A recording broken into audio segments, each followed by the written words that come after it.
Welcome to another episode of the Bandage Podcast, a weekly wrap-up of the most trending healthcare news. Each week, join me and my co-host Alex Ross as we'll discuss the latest in healthcare, health IT, and compliance. In this week's episode, we discuss a farm for public schools, a program for adults with social isolation, and potential biomarkers associated with autism. Let's wrap things up. This is episode 70 for the week of February 1st. I'm Matt Moneypenny. And I'm Alex Ross. Before we get started, our diagnosis code of the week is W61.91XD, bitten by other birds, subsequent encounters. You know, interestingly enough, kind of fitting with today's first story, which we'll get to in a minute, I'm a bit of a farmer myself. And I don't know if you know this, but chickens are actually descended from dinosaurs. Yes, I did know that. They possess a lot of the same attitude as dinosaurs. So if you've seen Jurassic Park, then you know exactly what I'm talking about. Right. Anytime they get a little bit of freedom, they'll eat you. And chickens are no different. The only difference is that they don't have a very big mouth and they don't have very big teeth. So instead, I just get bit by the birds a lot. Now, granted, it makes me feel like, you know, a really cool zookeeper, you know, a Chris Pratt type, if you will. Yeah, very nice. But it comes at the expense of my poor ankles. Do you have a chicken named Blue? Not yet, but I will. Okay. That's coming soon. But yeah, I've just got a standing appointment with my local emergency room for pretty much every Monday morning to go get my ankles treated. Why is it other birds and not just birds? Well, because I have other birds. Well, I have my main birds. These are the other ones. Oh, okay. So when you're talking to the doctor, that's what you say. You say, "No, doctor. I have birds, but these are my other birds." And they're like, exactly. "Oh, that's W61.91XD, of course." Exactly. Because every doctor can memorizes all of the ICD-10 codes. It's part of med school. Right, and they can just recite them as needed. Yep. And with that, let's get right into the news. First up, we have Growing Healthy Minds with an Agricultural Project. Denver Public Schools will receive over $500,000 to pay for a hydroponic farm at Bruce Randolph School. This money comes from the Healthy Food for Denver Kids program, funded by the city's sales tax. Voters passed the tax increase in 2018. The program's goal is to feed students and educate them about nutrition. The project will convert an existing classroom into a controlled indoor agricultural environment. A full-time farm manager will work closely with the school's agricultural teacher. Students will be able to grow vegetables and help install farm equipment and learn how it works. They will also learn about advocacy as the district partners with Teens for Food Justice, a nonprofit that specializes in food access. This sounds like a wonderful program, but my mind can't wrap its head around where $500 million or $500,000 is going to be spent. Yeah, that's a lot of money for one school. Well, the way they describe it is an existing classroom. I've been in a classroom before, and even if it's one of those jumbo deluxe ones, you know, with jumbo extra deluxe space, there's only so much farming you can fit into that space.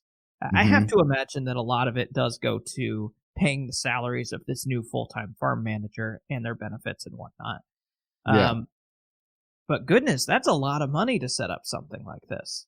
Yeah, it's a lot of money for a farm, especially, right. I mean, I feel like, you know, I don't know what the land looks like at Bruce Randolph School, but maybe it would be a little bit more budgetary friendly if they just had a plot of land that they could, you know, take the kids to as like a daily field trip. But, you know, maybe that was already discussed. I mean, granted, that is seasonal. And doing something indoors would allow you to do it year-round and learn about different farming systems. And don't get me wrong, I really like the concept of getting kids interested not only in agriculture, because that's a field that we need some younger blood in, but also in growing their own food, you know, taking an active role in preparing their own food, which we found makes them much more likely to eat healthier.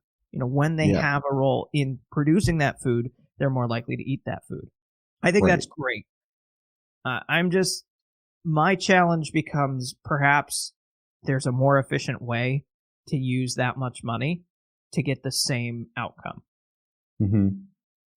Yeah, I agree. It's very helpful and also very expensive. That's true. And granted, a lot of it's probably a one-time investment. So we're going to be using this same equipment for 15 years and it'll pay for itself over time. I get that. That's super cool. And I love the idea of education is invaluable after all. Agreed. And if it does produce our next generation of farmers, then that's a perfectly noble goal. Yeah. And we're not talking farmers insurance. We're talking actual farmers. I guess the next question becomes, will they get chickens? And would they like to... will they fall victim to W61.91XD? Exactly. That's the biggest question. Next up, Cozy Up during the lonely winter. The, quote, Cozy Up program from Scott County, Minnesota, is helping seniors and adults cope with social isolation this winter.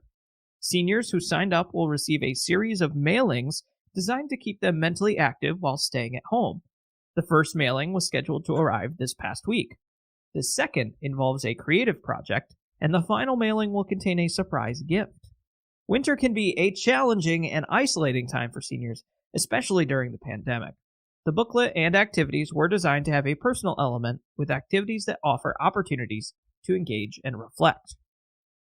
Yeah, so Scott County is near Minneapolis, kind of. It's a southern county to Minneapolis. So just to give you some geographical location, I feel like this Cozy Up is a nice word, especially it's helpful during winter, but also I wonder if this is like going to be a forever thing because, we've all been socially isolated for almost a year now. So it might end up be calling something like, Cozy Up indefinitely. That's the best I got.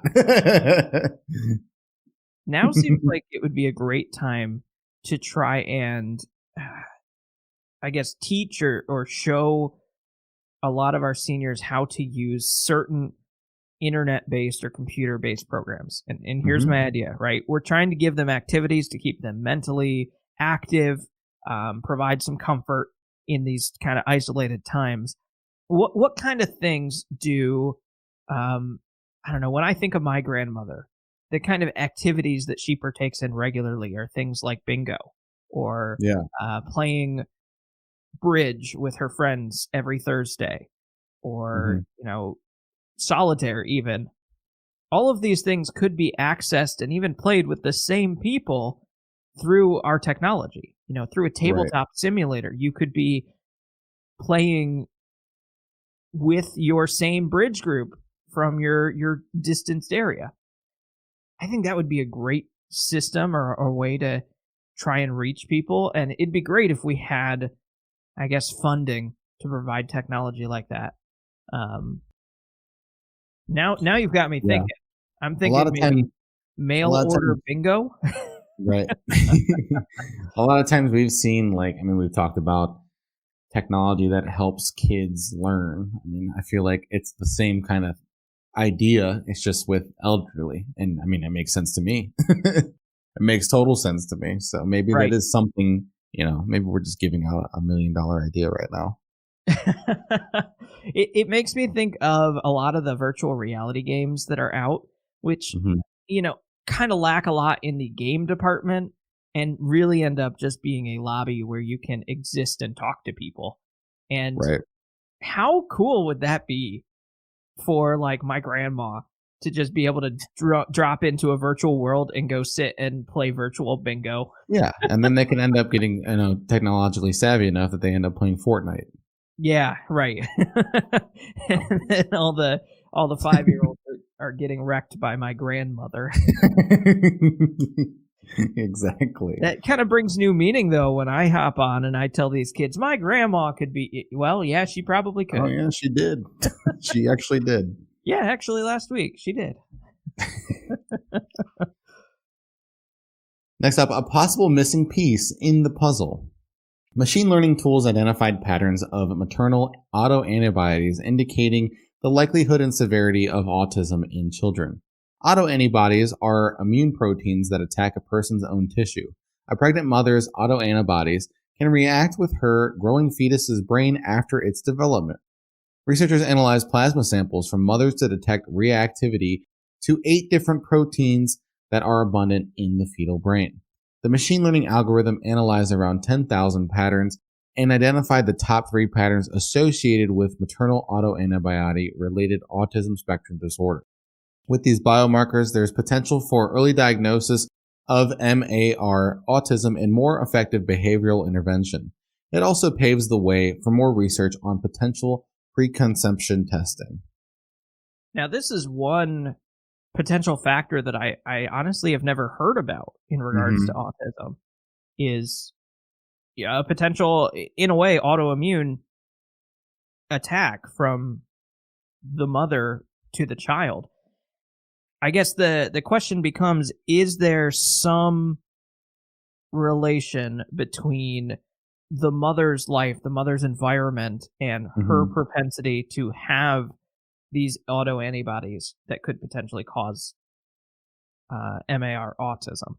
Yeah, because I can't answer we that know question, that but it is a good one. Right, for a number of reasons, the number of diagnosed cases of autism seems to be rising in recent years, and a lot of that does come down to being able to identify autism better, right? We recognize it, and that's why there are more diagnoses. Yes. I do wonder, though, if there's some environmental factor, for example, that are causing mothers to be more likely to produce these autoantibodies that are more likely to cause this type of autism. And that's the next step for this kind of research is, okay, so we have an idea of this thing that could be causing a lot of autism spectrum disorder diagnoses, right? What's causing that situation? Why are we here? Is this just normal? Is this, uncontrollable? We don't know why it just happens sometimes, as autoimmune disorders do. Sometimes they just happen. I'd like to see where that goes. Yeah, I mean, they have to continuously. I mean, when there's things like autism or Alzheimer's or any of the stuff that we really don't have a quote unquote cure for, it's always interesting to see how they get creative with their thought process of, okay, maybe if it wasn't this, maybe it's this. And I feel like that's just the process of continual medical research is like, okay, it's not that, so maybe it's this. Which is always interesting to see how far down the path they go until they finally hit gold. Now, the other half of this story that we almost ignored is that the scientists have developed a machine learning algorithm to determine which antibody patterns specifically related with a percentage increase in diagnosis of autism spectrum disorder. Yeah. And that's super cool. Oh, yeah. This is a quote from the article, quote, "The team is currently researching the pathologic effects of maternal autoantibodies using animal models." Quote, "We will use these animal models to develop therapeutic strategies to block the maternal autoantibodies from the fetus," said Dr. Van de Water. That's cool. Yeah. It sounds very impressive. It's just one more thing to add on to your prenatal care. Is first we test you for your autoantibodies, and then we start giving you preventative treatment. It's just a never-ending list. Well, just add it into your prenatal vitamin. And with that, let's go on to our next segment. BREACH, Breach Patrol. It's a breach! All of the latest cybersecurity breaches. Welcome to Breach Patrol. We talk about the latest, greatest, biggest breaches all across the world. First up, if you're looking for a Valentine, they might find you publicly now. If you have an account on the wellness-themed dating service Meet Mindful, you may want to change your password and log out of Facebook. Malicious data thieves dumped details of 2.3 million accounts into an online hacker forum where anybody can grab the databases for free. The public data included names, email addresses, street addresses, relationship status, gender, potential partner preferences, location, and birthdays. It also included Facebook IDs and session tokens, which lets Facebook users stay logged in. To make sure no one can get into your Facebook account using stolen session tokens, users should log out of Facebook on all devices and then log back in. Meet Mindful posted a security advisory that users who signed up after March 2020 were not affected, and they have reached out to all likely affected users. Here's something to ponder, I guess, in your next meditation session. Yeah, I mean, I feel like date sites are cool, but I always hear about them getting breached. I mean, it's kind of interesting. I mean, one of the big ones. What was the adult meetup group that ended up getting breached, and it was like a huge deal? I can't remember off the top of my head. I don't remember what it was called, but it was. I mean, that's just an example of it being huge, but. I mean, Meet Mindful, details of 1 or 2.3 million accounts is insane. That's a lot. And I've never even heard of this dating website, but apparently it's very popular. So I think my favorite piece of information that seems to have been potentially leaked is the potential partner preferences. Because I'm thinking of this in the sense of like, all right, here's a person, I've got all their information to potentially scam them, right? I know where they live. I know their email address. So now I'm going to start going down the line and I'm going to look at their potential partner preference and be like, all right, so they like these women or these guys. And so I'm going to pretend to be one of those people and say, hey, I left that website because there was a big data breach, but I was really interested in getting to know you.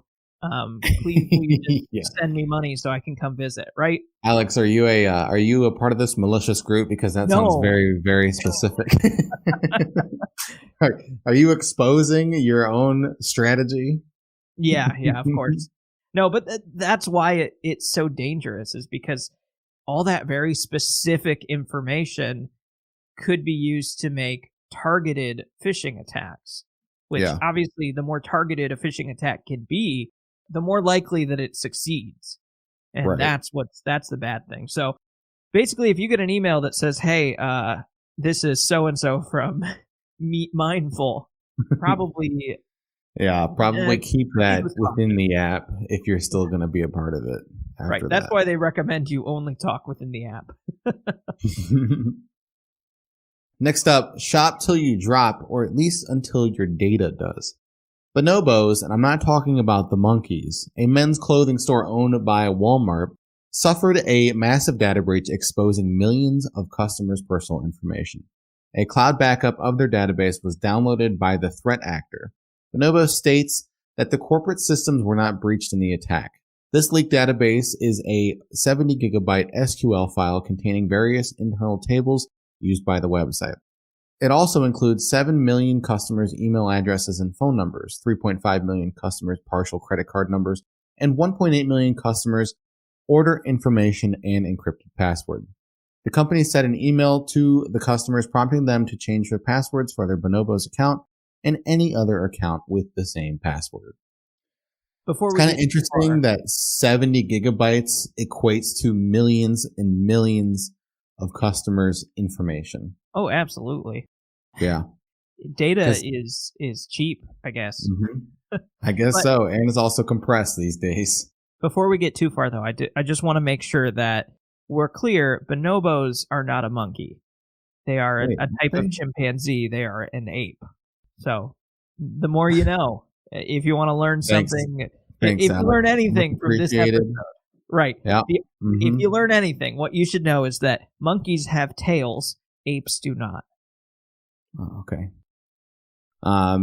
Make sure to stay tuned for our next podcast called "Is it a monkey or is it an ape?"